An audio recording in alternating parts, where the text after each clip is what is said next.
efectos negativos del capitalismo.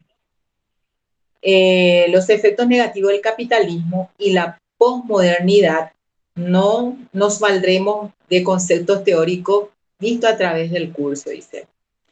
Ilustración y revolución industrial. La revolución industrial, dice, es hija directa de la ilustración. ¿Por Ay, qué no, hija veámosla. directa? Allá, papá, no coger las trabajo, allá dejamos los enlaces, ahí Sonia, dice que no hice dos de la tarea y de Sonia, 15 me puso 9 puntos nomás. Me Sonia, respondió otra vez que no puse nomás los enlaces. Vamos a ver. Sonia, tu micrófono. Sonia. Chiqui, así no, no. Ep. Bueno, estaba diciendo que la revolución industrial es hija directa de la ilustración. ¿Por qué es hija directa de la ilustración? Porque la industria siempre vende una imagen muy llamativa. Mm. Eh, una de ellas, el progreso, ¿verdad? Ilustra de una manera que el hombre a veces se queda muy Ujú. impactada por el progreso. Entonces, realmente la revolución industrial eh, da una mirada diferente. ¿Qué mirada atrapa a las personas? Es como una persona que tiene esperanza de que en esa ciudad que tiene esa revolución industrial va a ser alguien, va a tener oportunidades de trabajo, va a tener esa posibilidad de estudiar, va a tener esa posibilidad de especializarse. ¿Por qué? Porque esa revolución industrial le va a ayudar a generar de repente ¿Pusiste su ay, mi situación amor? económica. Sí. Bueno, Ana. Sonia, te quiero pedir que tu micrófono está abierto. Ahí está. Perdón, Bueno, perdón. no, no es nada. Bueno, entonces, eh, de por sí esa revolución industrial es hija directa de la ilustración, te ilustra de una manera diferente, te impacta, es como un imán que te atrae. ¿Por qué? Porque te presenta todo algo, una ilustración muy hermosa de progreso, de ser alguien, de oportunidades. Bueno, y dice aquí, aquella bajo la necesidad de mano de obra atrajo para sí a los menores de edad, generando que este sector entrara a una dinámica del capitalismo salvaje con todo su séquito de consecuencia, ¿verdad? Entonces, con todo lo que se trae consigo, quiere decir eso, ¿verdad? Es decir, bajo los principios ilustrados, dice, se convirtió a los niños en agentes libres que podían, bajo este albedrío, contratar con un patrón, dice. Y aunque posteriormente con las corrientes socialdemócratas se le excluyó del trabajo si no cumplían ciertos requisitos que evitaran su explotación. Lo cierto es que su incorporación a la dinámica del capital fue definitiva e inatacable. ¿Qué es lo que nos está diciendo esto? Porque, como les dije, la revolución industrial te vende una imagen de progreso, ¿verdad? Te vende una imagen de que ahí vos se garantiza de que vas a progresar, de que vas a vivir bien, de que vas a tener posibilidades de estudiar, de que vas a tener esa posibilidad de trabajar, de que hay fuente de trabajo, ¿verdad? Pero al mismo tiempo, también dice, a veces eso no cumple con los requisitos. Porque si vos realmente esa imagen lo compraste, pero si vos no estás preparada o preparado para ese requisito que te exige esa revolución industrial, a veces queda en la nada. Y por eso hay una razón instrumental. Y esto sí es ojo de los ojos, lo que explica acá. Dice, la propia razón destruye la humanidad, que posibilita, mutila a la razón. Imagínense lo que está diciendo. Es tipo una trabalengua, pero razonen un poco lo que está diciendo esta razón instrumental. Dice, mutila la razón. ¿Por qué? Porque solo, dice, se sirve de esta en forma de una dominación racional con arreglos afines de la naturaleza y de los impulsos. Es decir, solo se sirve de esta como razón instrumental. Los menores infractores son afectados por este pensamiento desde dos puntos de vista. Cuando por sus métodos racionalistas obliga a esta parte de la población a marginarse, ya que si la razón nos dice que un ciudadano normal debe actuar, dice, de cierta manera, luego excluimos a quien no lo hace. En segundo lugar, tratamos a los menores infractores conforme al sistema de razón instrumental que nos confina a una cárcel donde supuestamente serán rehabilitados. ¿Qué es lo que nos está diciendo?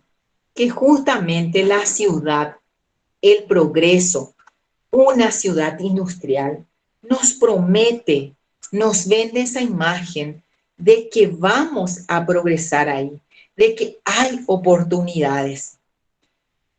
Y de repente ocurre esto. Personas de la rural venden todo lo que tienen para venir a la ciudad, ¿verdad? Porque la ciudad aparentemente le abre puertas a posibilidades de ser alguien. La ciudad le abre las puertas para que sus hijos estudien, para que sus hijos vayan hasta la universidad y se reciban o tengan un oficio o tengan una profesión, ¿verdad? Y venden todo lo que tienen y vienen a vivir en la ciudad, en una ciudad industrial. Pero ¿qué pasa? Vienen, se establecen en la ciudad, se trae todo consigo, pero esa misma ciudad que le vende esa imagen, que le da esa posibilidad, puede cerrarle las puertas a ese papá o esa mamá. ¿Por qué? Porque justamente la razón instrumental por la cual ellos van a la zona urbana o se mudan a la zona urbana por ese querer progresar, por ese querer de que yo quiero ser alguien o yo quiero que mis hijos sean alguien, entonces esa misma razón le mutila. ¿Por qué le mutila? Porque él, siendo agricultor, no tuvo estudio avanzado, solamente pudo haber hecho hasta el 6º grado. Entonces, él necesita seguir manteniendo a sus hijos, necesita seguir generando. ¿Para qué? Para que sus hijos puedan estudiar, para que sus hijos entren en la facultad, para que sus hijos puedan tener esa posibilidad de entrar en un lugar y de ser alguien, ¿verdad? Pero no puede. ¿Por qué? Porque esa razón por la cual ellos vienen a la ciudad o a la zona urbana o a ese desarrollo industrial, les cierra otra vez las puertas. ¿Por qué? Porque no está dentro de la exigencia. El requisito es que tenés que tener al menos mínimamente terminado tu colegio. Pero ese señor quizás ni lee, quizás es un analfabeto y se pasó dedicándose a la agricultura y de esa manera sostuvo a su familia. Entonces, ¿qué le hace? Como la misma razón instrumental que le trae a la ciudad, le mutila, le coarta y le cierra. Y empieza esa familia a tener o a sentir necesidades. Mientras que en la zona rural ellos podían, al menos tenían algo para comer, porque tenían su porotito, tenían su mandioca, tenían su maíz, tenían su maní, y de esa forma se sustentaba Y también tenía su gallinita, tenía su chanchito, tenía su vaca, podía hacer queso de eso. Entonces, eso ya en la zona urbana ya no tiene. Entonces se les cierra la puerta y empiezan los mismos hijos a sentir esa consecuencia, y como no tiene la posibilidad, como esa misma razón instrumental le mutila y le coarta, los mismos hijos tienen la tendencia de repente a ¿qué? A delinquir, porque también quiere estar a las mismas exigencias y necesidades de lo que la zona urbana te pide. También esos adolescentes quieren tener su celular, quiere vestirse de manera mínimamente adecuada, pero no puede, porque a su papá se le coarta, no se le posibilita, porque para entrar en una fábrica o para entrar, aunque sea de sereno, se necesita mínimamente un estudio, al menos secundario. Entonces, ¿qué ocurre? Empiezan los propios hijos a sentir la necesidad, la propia familia. Y lo único que les sobra a veces es delinquir. Tienen que salir a la calle para sustentarse, para robar quizás. Y ahí empieza a ver el fruto, los menores infractores. Por eso esta razón instrumental pareciera no tener sentido lo que dice, pareciera una trabalengua. Sin embargo, esto es lo que nos explica. Y de ahí a veces empiezan los menores infractores, la delincuencia, porque tienen que vivir, porque tienen que comer, y no puede, porque la misma razón instrumental, la misma ciudad, la misma revolución industrial, esa floreciente, esa ilustración que te da, o esa imagen que te da, y esa posibilidad supuestamente que te da, te cierra completamente. Porque yo, ama de casa, esposa de un agricultor, apenas estuve hasta el 3er grado, no me posibilita a nada, ¿sí?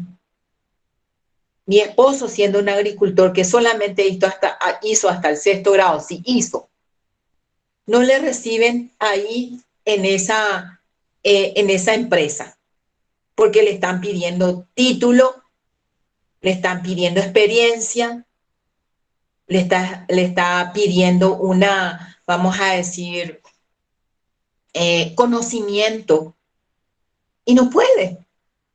Entonces, eso a veces le lleva a una vida de una deficiencia económica total y a una vida de pobreza. Pero tienen que comer y empiezan entonces a rebuscarse por la calle, ¿verdad?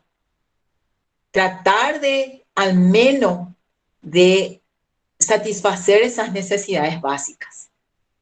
Y de ahí nacen los infractores, los menores infractores. O sea que ese es el peligro y ese es el riesgo que uno tiene cuando la misma familia o la persona no está dentro de lo que exige esa revolución industrial y esa ciudad, esa zona urbana.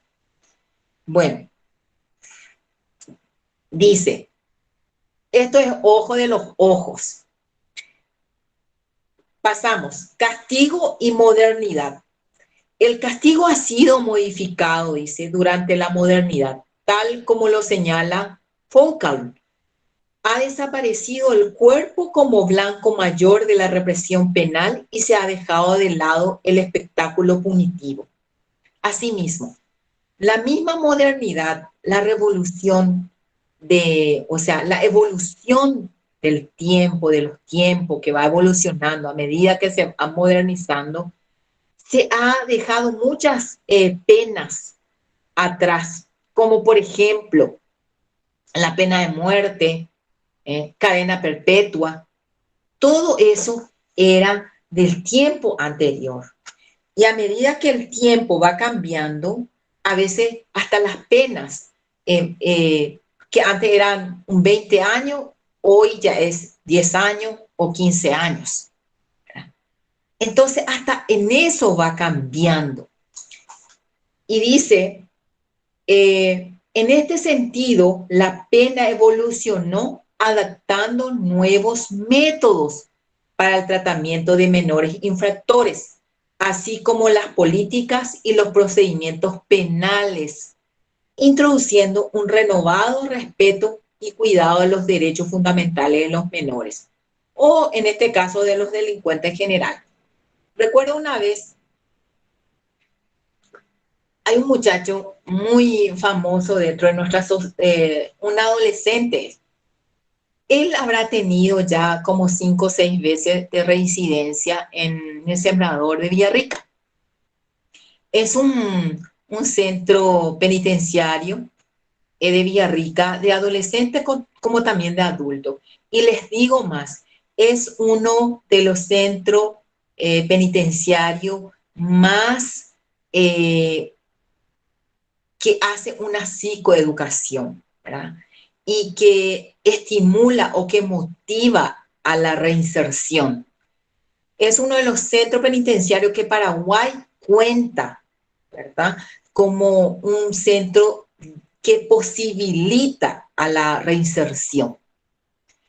Bueno, y conste que este chico seguramente ya cuando nos viene a nosotros el oficio, el pedido del juez de hacerle un perfil o de hacerle una pericia ambiental, ay, este pico ya otra vez decimos. Dios mío, vuelve otra vez a delinquir. ¿Por qué? Porque justamente desde pequeño, él comenzó a andar por las calles, ¿verdad? Desde pequeño, por justamente la familia, la precariedad en que vive, precariedad económica. Entonces este chico creció en la calle y empezó a delinquir. Desde pequeño empezó a adaptarse a ese estilo de la calle y a traerse consigo comportamientos, pero comportamientos inadecuados, lastimosamente comportamientos incorrectos y de delincuencia, ¿verdad? Y hasta en la calle él llegó al consumo, por ejemplo, comenzó con la cola de zapatero, luego la marihuana, hoy por hoy la cocaína. Y fue así evolucionando. Hoy él tiene 13 años. ¿Y saben cuántas veces él ya tiene una reincidencia en el Sembrador? 4 veces él ya estuvo ahí. Porque es como si fuera que durante que está ahí 3 meses, eso es lo que le ataja esa privación de libertad, sale 15 días después de salir, ya vuelve a delinquir, vuelve a robar, y él quiere estar a la misma altura, lo que la sociedad exige para ser alguien, para tener ese rol o para tener ese estatus, para ser conocido, ¿verdad? Entonces, este muchacho, este adolescente, lastimosamente tiene esa reincidencia porque ellos eran de una zona rural y vinieron justamente teniendo esperanza, pero no pudieron porque lo único que hacía su papá era changueaba, ¿verdad? Era jornalero y cada vez que se le presentaba, a veces se iba de albañil, a veces de jardinero y así él se ganaba el dinero, pero no satisfacía las necesidades básicas de su familia. Y este muchachito de pequeño empezó entonces a andar por la calle. Y esos son los comportamientos que fueron adaptándose, ¿verdad? En su caso, él es reincidente, pero hay casos que no puede porque la ley misma a veces le garantiza no ir a la cárcel, ¿verdad? Este es un centro de rehabilitación. por eso es lo que se le envió a él, ¿verdad? Por los casos reincidentes penal que tiene, ¿verdad? Entonces, por esa situación es que se le envía a ese centro de rehabilitación del sembrador. Pero no todos. Hay algunos que dicen, saben luego que son menores y que no se van a ir. Entonces, delinquen bien, sin ningún problema, sin dificultad, porque saben que no se van a ir a la cárcel. Si reciben una amenaza, de repente le llevan le toman los agentes policiales y le llevan al Poder Judicial y le dicen, no, mira, Oregon no se llega hoy, Oregon de Catuyo, hoy lo cárcel. ¿Se dan cuenta? Y todo eso fue cambiando con la modernidad, con la evolución del tiempo, fueron cambiando ciertas sentencias, ¿verdad? Como le digo, la cadena perpetua ya no existe, como también la pena de muerte, aunque hay un estado todavía de Estados Unidos, Michigan, que todavía tiene esa sentencia de pena de muerte. Sí. Esa parte del estado de Estados Unidos, que es Michigan, es el único estado que todavía preserva lo que es la pena de muerte.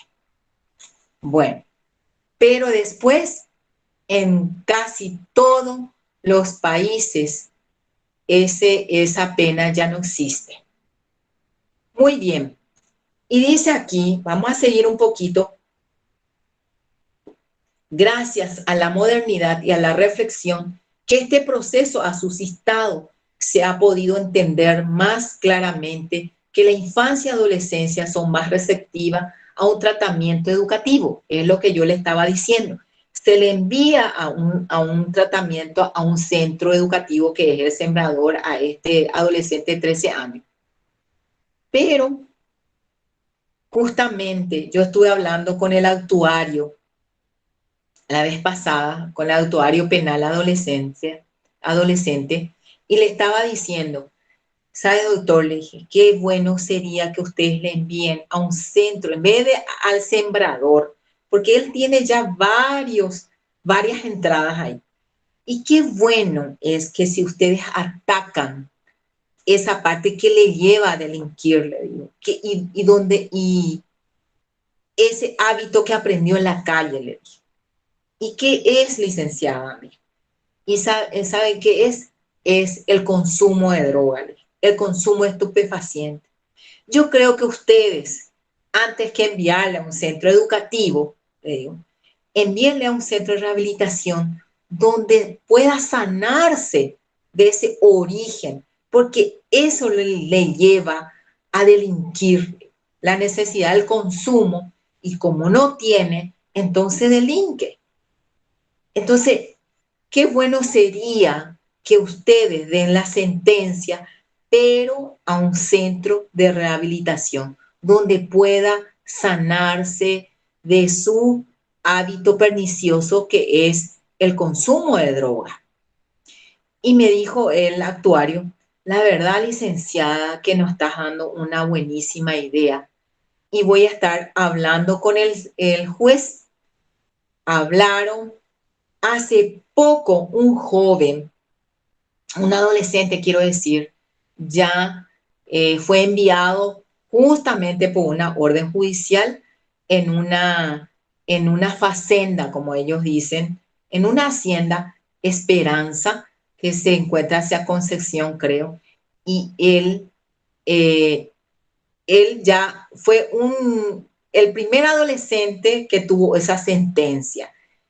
Para que se le trate primero de eso, luego para que pueda adaptarse nuevamente a la sociedad, pero sin ese hábito pernicioso. Bueno, y pasamos. ¿Qué tal hasta acá? ¿Alguna pregunta? Todo bien, profe. Por mi lado, todo bien. Muy bien, Andrés. Perfecto. Pasamos la página 9. Posmodernidad. delincuencia juvenil y grupos sociales. Dice, el consumismo posmoderno marca las clases sociales, condenándolas actualmente. Clasificamos a los individuos en género, grupo de edad, etnia, clases sociales y grupo de estatus. Esto es ojo de los ojos. Yo puedo preguntar, por ejemplo, las clases sociales que se presentan en el consumismo posmoderno. Así que este es ojo de los ojos. Y dice, clasificar es necesariamente evaluar, es decir, establecer malévolas distinciones. Y ahí está la clase social, ¿verdad? La inequidad, la desigualdad. Lastimosamente, eso se practica dentro de nuestra sociedad, ¿verdad? Y dice aquí, esta distinción ha provocado en los menores una repetición de los patrones establecidos y de la forma de comportarse de las personas más cercanas a ellos. Es decir, que si los niños están creciendo en un ambiente en el que las clases sociales y las diferencias dependen de la forma en que se consume, pueden crecer con la idea de tratar de conseguir penetrar en determinada clase social o tener, dice, ciertos estatus diferentes. Dentro de la clase social más marginada, los niños y adolescentes son más influenciables a cometer alguna clase de delito con el fin de desarrollar un estatus social mejor. Ahí está. Es lo que yo le acabo de decir. Porque ese estatus social quiere lograr, quiere también ser alguien, quiere también tener ese rol, ese estatus social, ¿verdad? Qué importante es para aquel niño y para aquel adolescente ser un protagonista de la sociedad. Pero si no logra, si su situación precaria, económica, no da y no da la exigencia de lo que pide la sociedad y esa zona urbana, ¿qué ocurre? Empiezan a ser candidatos perfectos para delinquir o para volverse delincuente. Y dice, el poder adquisitivo de los jóvenes y adolescentes como fuente esencial de la identidad fue producto del cambio cultural que produjo un efecto desestabilizador sobre la identidad de clases. De esta manera se da el nacimiento de una adolescencia como una categoría socialmente construida. Ellos con su nueva cultura y su cultura, acuérdense que la subcultura se aprende en la familia, la subcultura se toma dentro de lo que es el vínculo familiar, ese ambiente inmediato. Definieron un periodo de la vida, dice, un registro temporal en el que se cuestionaba y descentraba una normatividad rígida, dice, previamente establecida. Los menores infractores, al no sentirse identificados y apoyados por la sociedad, rompen las reglas, dice, sin importarle las consecuencias, pues solo están buscando el bien individual. Claro, claro que van a buscar el bien individual, porque la misma sociedad no le importa. La sociedad no le presta atención. La sociedad no le da protagonismo. Entonces, ellos están buscando solo ya su bien individual. Ellos piensan, ¿qué a nosotros? Si la misma sociedad nos cierra las puertas, si la misma sociedad nos margina, ¿verdad? Si la misma sociedad nos excluye. Entonces, por eso dice que buscan el bien individual es sentirse bien, ¿verdad? Y no el grupal, dice. Como sabemos, la adolescencia es un periodo de vida desestabilizador para el menor que la adolece. Está adoleciendo esa etapa. ¿Por qué? Porque con su mismo cambio, a veces eso se trae conflicto y de alguna manera adolece en ese adolescente. Por las mismas, vamos a decir, que se trae consigo esos cambios que se va trayendo consigo, la misma etapa en que se encuentra. Dice, lo que agrega una variable que puede influir en su determinación para cometer algún delito. Aunado, unido, quiere decir eso, a esto. Unido entonces a esto, los mensajes lanzados indiscriminadamente por los medios masivos de comunicación vuelven más vulnerable a esta población de adolescentes, ¿verdad? Hablando un poco más del consumo y su repercusión en el comportamiento, dice Lasch. Miren lo que dice Lasch. La cultura postmoderna, o sea, posterior a la modernidad, lo que está diciendo, estimula el consumo de bienes entendidos más como valores de signo que como valores de uso.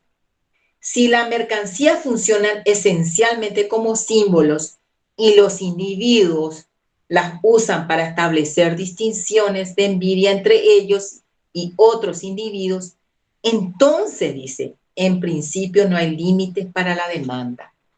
¿Qué es lo que está diciendo? Toda esa cultura que está siendo practicada dentro de la sociedad, eso al final lo lleva a una práctica quizás inadecuada. Tarde o temprano eso va a copiar, tarde o temprano va a incidir en ese adolescente. Y eso es lo que dice aquí, ¿verdad? Lasch realmente tiene una teoría muy acertada. Bueno, esa cultura postmoderna, porque te exige pues la modernidad, ese consumismo que hay. Si yo no tengo la misma marca, si yo tengo ese, vamos a decir, ese celular, pero sin esa pequeña, vamos a decir, a ver, Nokia, un Nokia I, ¿verdad? Que no sea que no sea táctil, que no sea lo que nosotros estamos usando. No estamos nosotros con la exigencia de la sociedad, con esa exigencia de consumismo. Esta es una sociedad de consumo. Es una sociedad, si vos no tenés, cada día se te está ofreciendo, no, ya A20 o no sé, Samsung A50, ya tenés que dejar, ahí ya viene a 70, ese sí te va a servir. Y quizás no hay mucha diferencia, solo quizá en la memoria y nada más. Pero es una sociedad de consumismo, que si vos no estás a la exigencia o a la misma, vamos a decir, a ese mismo estilo y cultura postmoderna, es como si fuera que vos ya te inhibís. Voy a tener la vergüenza de sacar tu Nokia y ahí, porque todo el mundo con su táctil, todo el mundo ahí, ¿verdad? Que su tablet, que su no sé qué, ¿verdad? Entonces vos te vas a inhibir y vas a sentir un poco de vergüenza para sacar tu Nokia I. Se dan cuenta, y esta cultura postmoderna lo lleva a veces a adaptar o a adoptar una conducta justamente a una conducta que solamente piensa en sí y no en la sociedad y en que yo me sienta bien, en que yo esté satisfecho con lo que yo recibo o con lo que la sociedad me ofrece. A mí me importa un comino lo que es la sociedad, ¿verdad? Y entonces ahí empiezan esos pensamientos de infractores y la desigualdad, la inequidad. El consumismo genera inequidad y desigualdad. Muy bien, pasamos. ¿Alguna pregunta? Todo bien, profe. A ver. Todo bien, profe. ¿Todo bien? Bueno, no quiero que tengan vergüenza en detenerme y alzar la manito, profe, una preguntita, porque para eso estamos, ¿sí? Bueno, pasamos en la página 10, donde Brunner nos va a hablar del aprendizaje. Todo eso también es un aprendizaje. La evolución, el adaptarnos a esta evolución, a esta sociedad, a todo lo que es la cuestión floreciente, a la informática, todo es un aprendizaje también, ¿verdad? Yo les puedo decir, yo por ejemplo, les comento una experiencia mía cuando entré recién en el Poder Judicial. Yo, por ejemplo, no tenía mucha habilidad en lo que es la computadora. Y recuerdo que tenía que hacer mi informe. Hice un perfil psicológico y el juez ya me pide justamente el resultado de todo y mi informe, ¿verdad? Yo tenía que responder. Dios mío, un informe, seguramente un día me llevó para redactar todo, porque no estaba acostumbrada, quiero decir, a las cuestiones de computadora. Y era como, con mi dedo este índice, yo así tecleaba. En un día y medio prácticamente terminaba mi informe, si no era más. Pero me tuve que esforzar para adaptarme justamente a toda lo que es a la modernidad, a la tecnología. Me tuve que adaptar, porque la tecnología no se va a adaptar a mí. Yo me tengo que adaptar, ¿verdad? Y eso es lo que se trata. Hay que adaptarse y hay que aprender.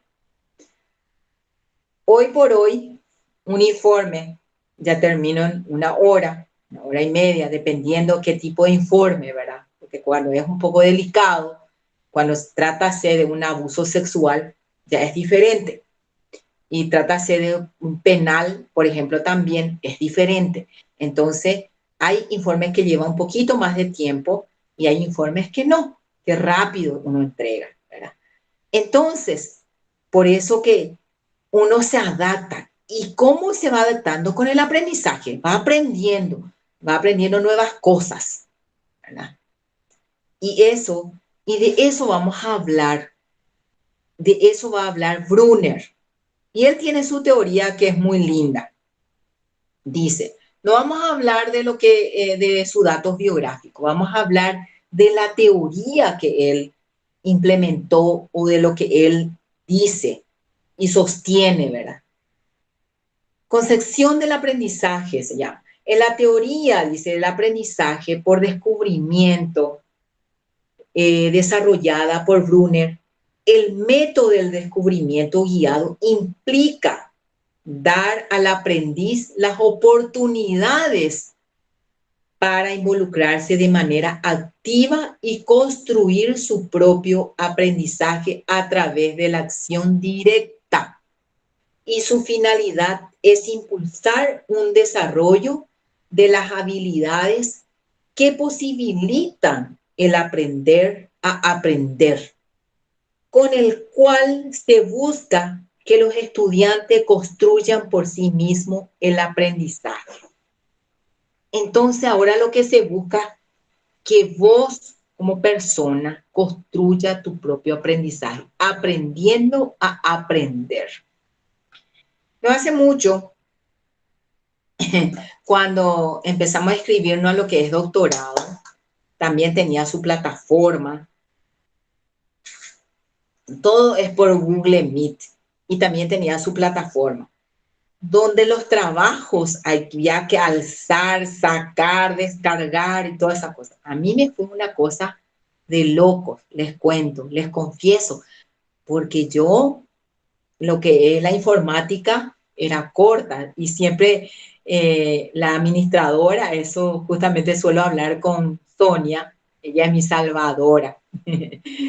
Y a quien le doy muchas gracias, ¿verdad? Porque gracias a ella muchas cosas aprendí, ¿verdad? Pero en la cuestión del doctorado que estoy haciendo, yo me tuve que virar sola. Y dije, Dios mío, esto no es fácil. Entre cargar un archivo, otra vez descargar, entre alzar otra vez la plataforma, entre esto y aquello, no me fue nada fácil. Entonces, pero yo tenía que experimentar, yo sola experimenté. A veces enviaba todo mal, mis documentos, mis tareas o lo que sea. Enviaba todo mal o no enviaba o no llegaba. Pero eso yo descubrí sola. Y no hay mejor cosa que el aprendizaje, descubrir uno por sí mismo, ¿verdad? Eso es muy bueno. Porque ahí se sucede justamente el aprender a aprender. Y me dije a mí misma, bueno, Lourdes, a aprender, ¿qué vas a hacer? No, ya que estás en el baile, hay que bailar bien la pachanga. ¿Mm? Entonces, me lo aprendí. Hoy por hoy, ya a mí me es fácil entrar en mi plataforma, buscar los archivos, ir en las tareas, en las actividades, bajar nuevamente, volver a enviar, completar. Ya me es fácil, pero me lo aprendí por mi propia carne, como dicen la gente, ¿verdad? Por mi propia experiencia. Y Brunner dice eso. Brunner dice que hay que construir su propio aprendizaje a través de la acción, a través de la práctica, no de forma tan tácita. Y dice, y su finalidad es impulsar un desarrollo de las habilidades que posibilitan el aprender a aprender, con el cual se busca que los estudiantes construyan por sí mismos el aprendizaje. Y miren qué dice aquí. El aprendizaje ocurre por la reorganización de las estructuras cognitivas como consecuencia de procesos adaptativos al medio a partir de la asimilación de experiencia y acomodación de las mismas de acuerdo con el equipaje previo de las estructuras cognitivas de los aprendices. Entonces uno va con el proceso, va adaptándose al medio que se le presenta. Este es el tiempo en que estamos y uno tiene que adaptarse, ¿verdad? Con ese proceso se va adaptando. Muy bien, así que vamos a tener muy en cuenta, ojo de los ojos, lo que dice Brunner. ¿Qué dice Brunner? Aprender a aprender. Él piensa así que el aprendizaje se da de esa manera. Pasamos siguiente hoja.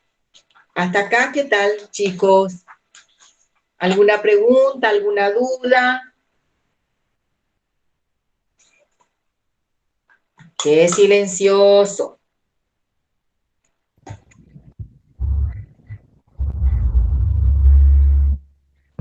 Sí, María Lourdes.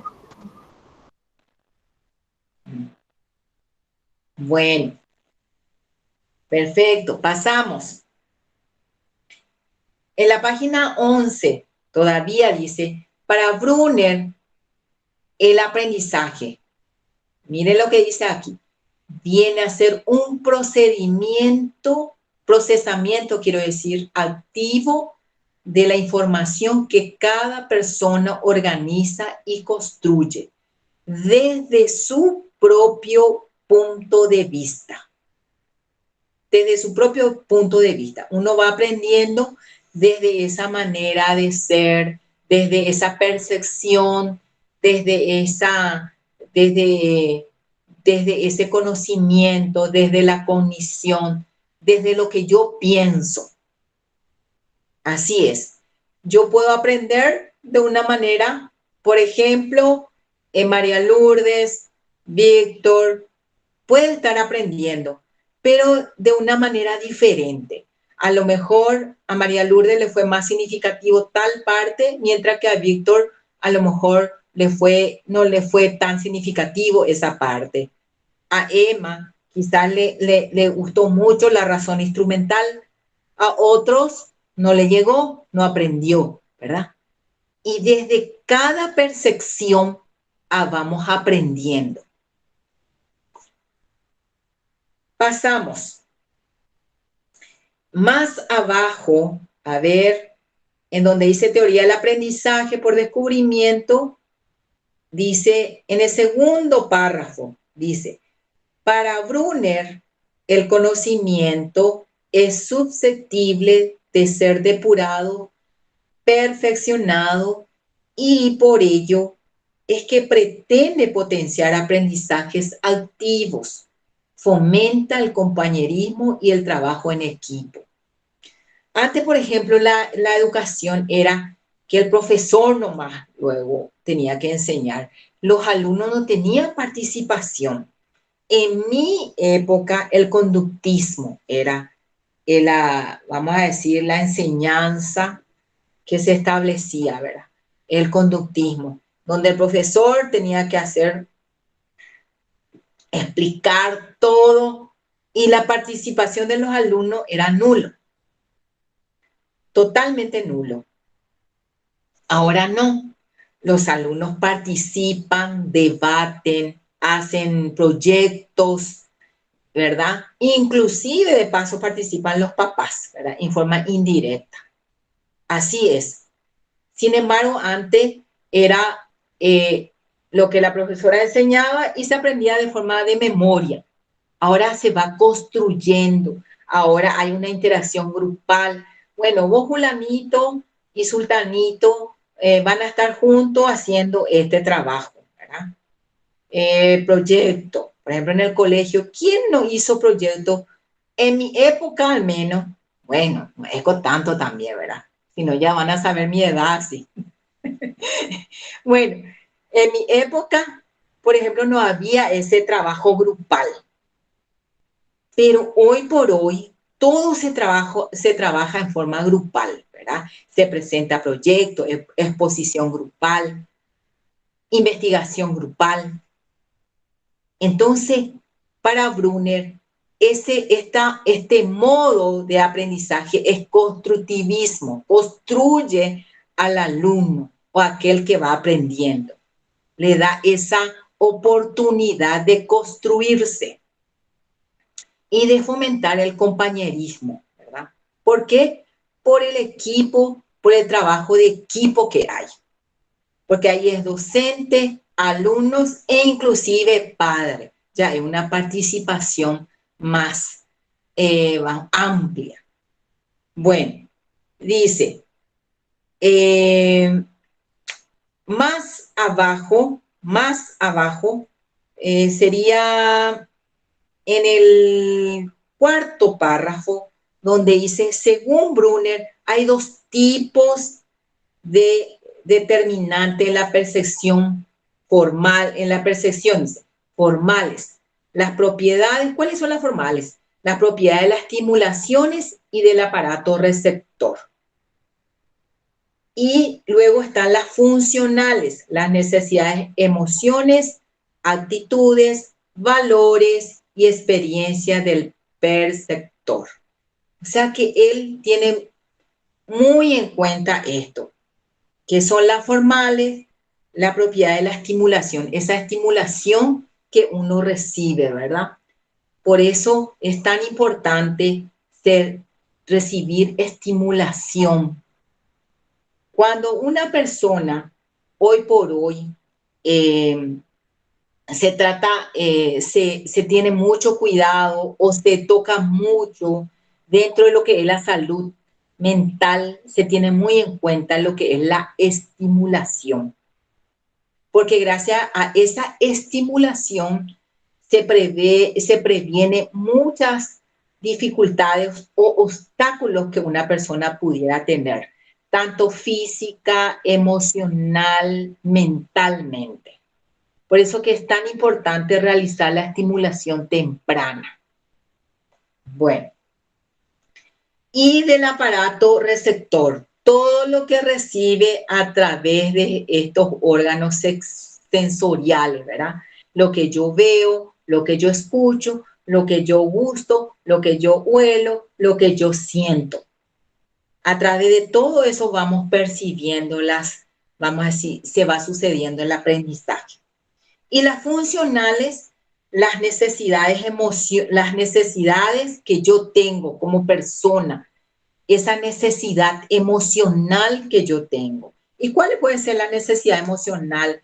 El sentirme bien conmigo mismo, el tener autoestima, el tener esos logros personales, ¿verdad?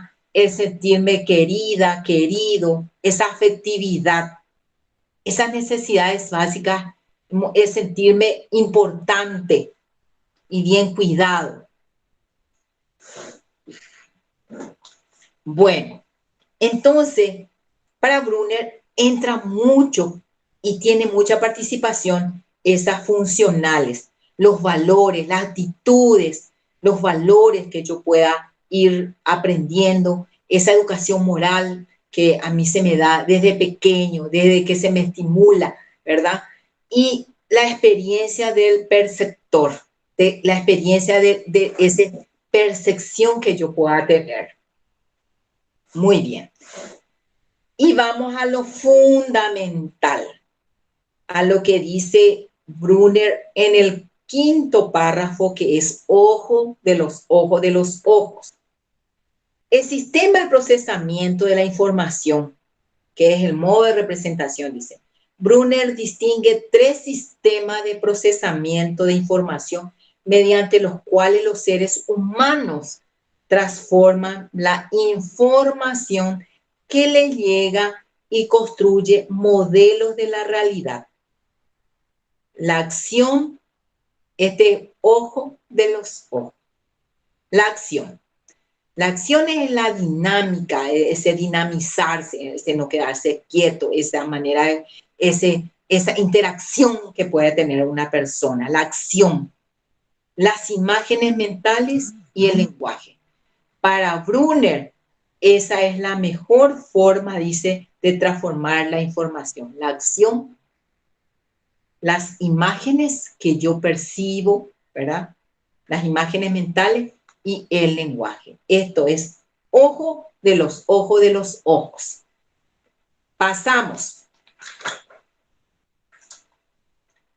Página 12. ¿Alguna pregunta, chicos? No estén silenciosos. Por el momento ninguno, profe. Muy bien. Perfecto. Ahora vamos a pasar un poco a lo que es psicología genética, interacción con el ambiente según Piaget. Piaget se ha vuelto resaltó mucho con su teoría y vamos a hablar un poco por qué él resaltó, o sea que su teoría fue muy tenida en cuenta, ¿verdad? Dice, la problemática de aprendizaje, disculpe, antes de eso, en la página 12 están las representaciones de Brunner, que eso vamos a tener en cuenta como a modo de citar. Espero que estén ubicando. Antes de psicología genética de Piaget, ahí donde dice representación inactiva, ¿están ubicando? Sí, profe. Sí. Genial. Eso ustedes van a tener en cuenta como a modo de citar. Representación nativa, representación icónica y representación simbólica. Eso es a modo de citar.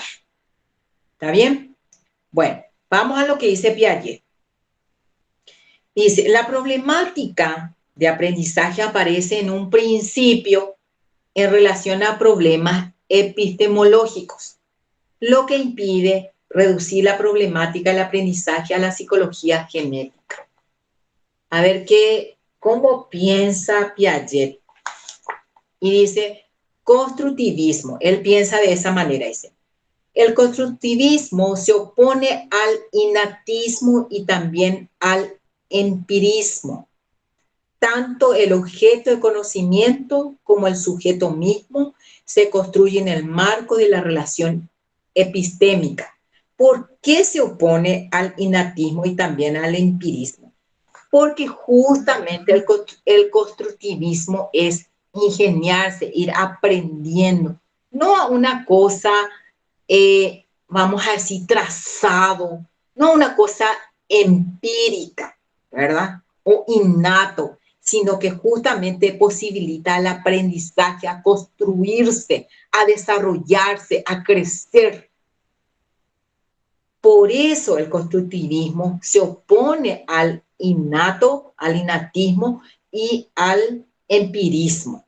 A eso es lo básico nada más, que no te posibilita. Al innato es algo que yo me traigo. Y bueno, y él, ¿en qué caso sería? Y bueno, jaeco pecha hoy, ñacaneva hoy siempre. Jaeco niña inteligente hoy. Ese es algo que se trae innato, que dice. Eso, el constructivismo se opone a eso. ¿Por qué? Porque no es así, porque ese cerebro está como para aprender.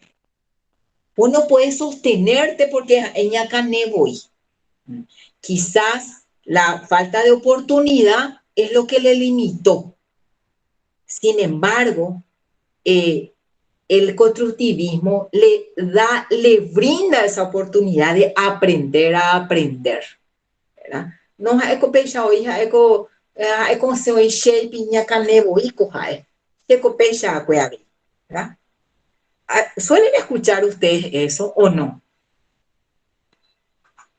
Sí, profe, es muy típico. A ver, ¿qué dice Silvina? ¿Qué significa relación epistémica, profe? El origen, el Ah, origen, epistemológicamente, el origen de eso es. Eso significa. ¿Está bien? sí, gracias. Nada. Muy bien. Entonces, por eso dice, y al empirismo. ¿Por qué? Porque el constructivismo no se queda solamente en lo empírico, sino que lo palpa. Esta persona va aprendiendo por sí mismo, va corroborando, va confirmando. ¿Se dan cuenta? Muy bien.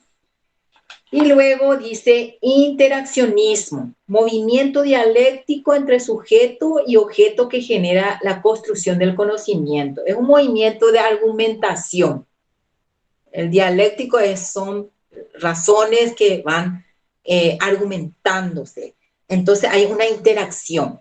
Yo opino, Emma opina, Lore opina, Nancy opina, Silvina opina, Víctor, Andrés opina.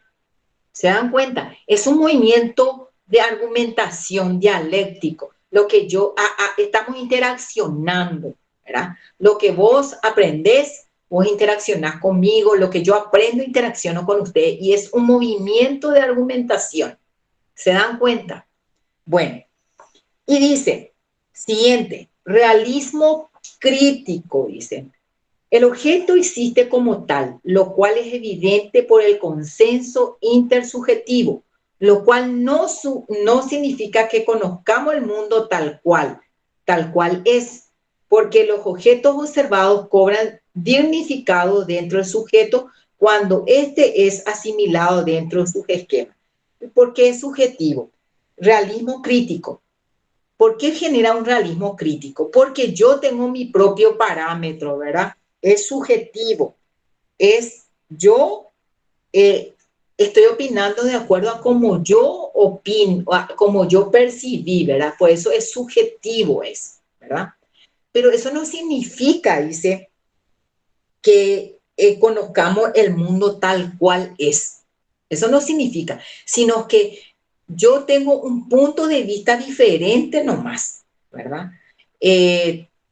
Por ejemplo, a Andrés, por ejemplo, Leti o a Silvi tiene un punto de vista diferente. Emma, Lore, cada uno vamos a tener un punto de vista de acuerdo a cómo como uno percibe. Y por eso es subjetivo. Por eso nomás lo que está diciendo es subjetivo. Pero eso no significa, dice, no significa que conozcamos el mundo tal cual es, sino que todo el aprendizaje vamos asimilando de acuerdo a la percepción que le vamos dando y le vamos dando significado de acuerdo a cómo percibimos. ¿Se entiende? Sí, profe. muy bien, profe. Perfecto. Pasamos. A ver, pasamos. Luego. Pasamos en la página 14.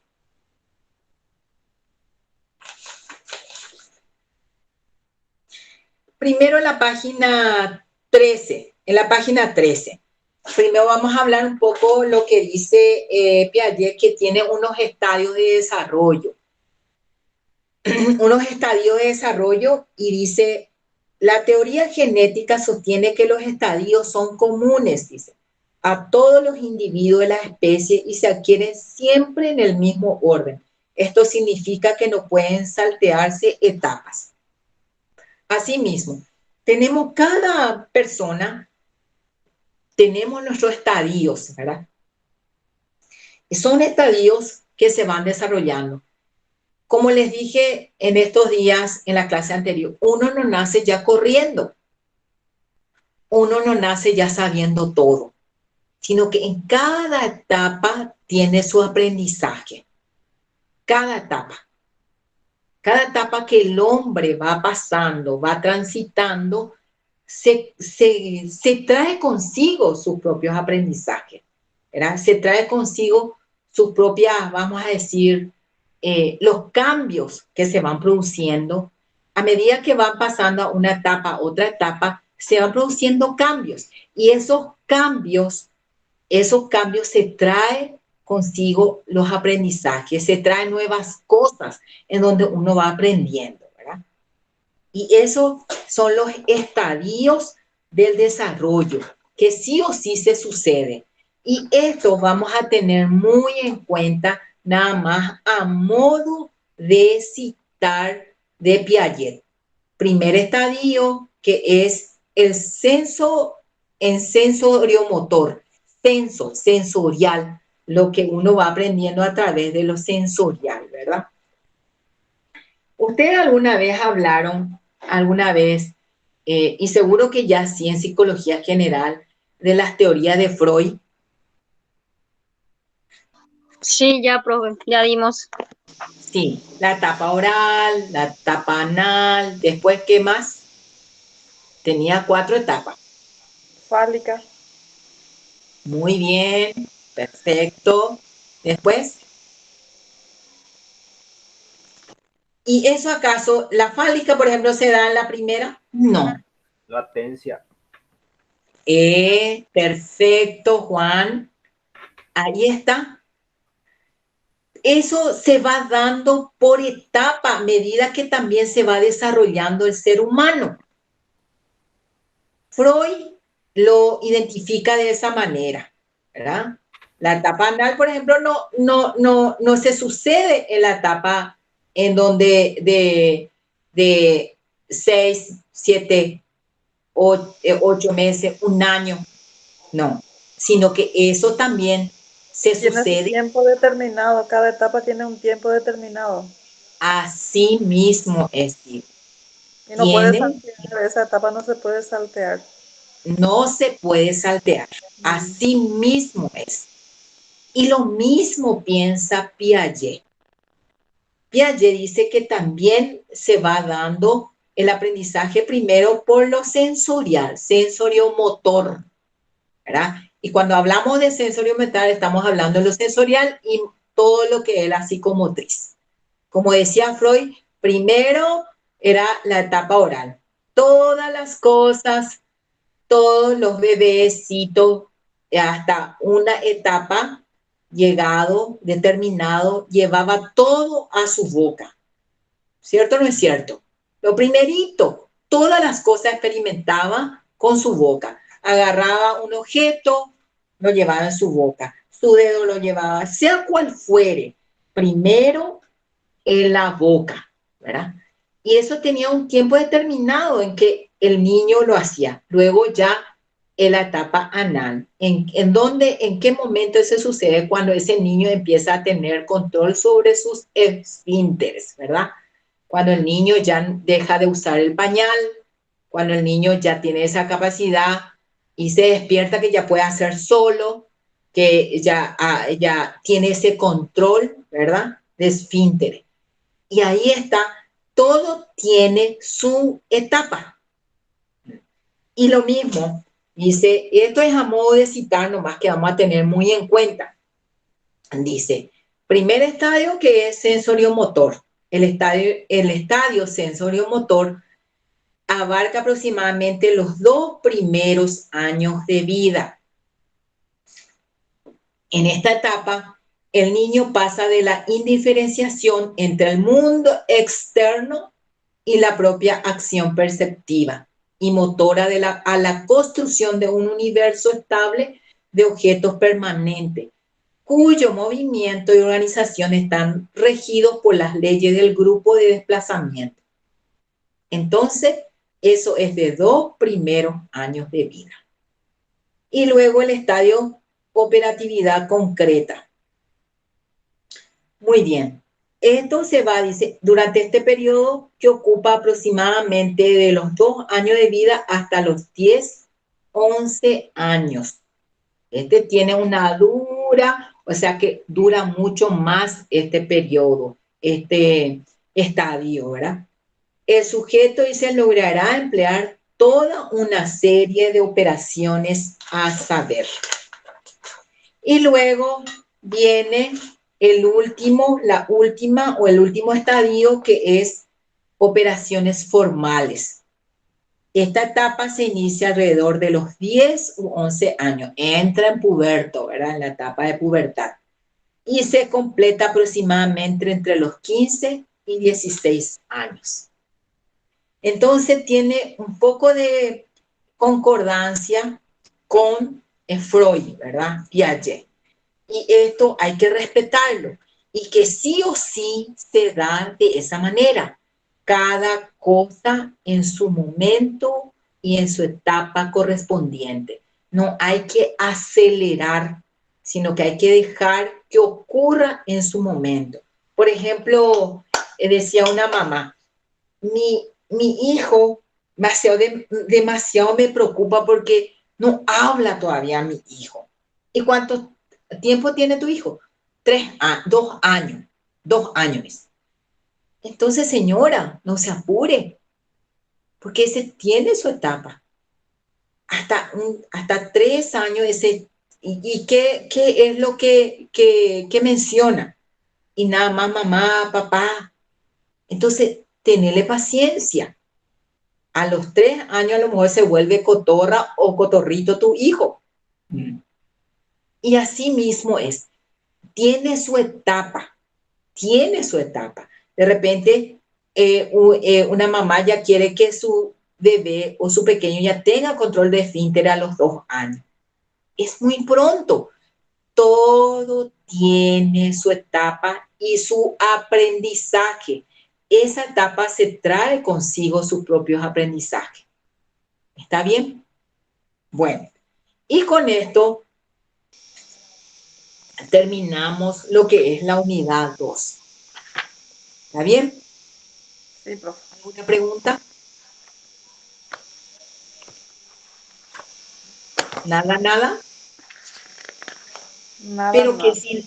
qué silencioso que están hoy. Dios mío. Bueno, la tareita que ustedes tienen en la plataforma tiene sus puntitos. y eso es un proceso de evaluación. Y hasta el viernes se va a estar recibiendo la respuesta. Si ustedes no hacen viernes o no responden, ya sábado no van a poder más responder.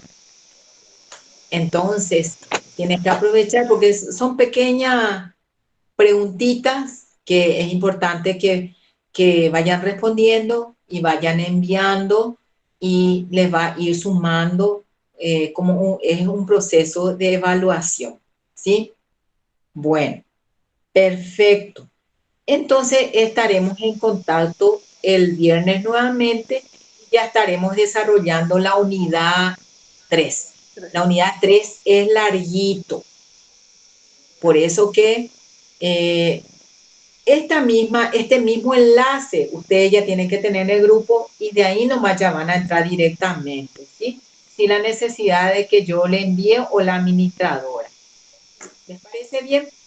Sí, profe. Con los otros Bueno.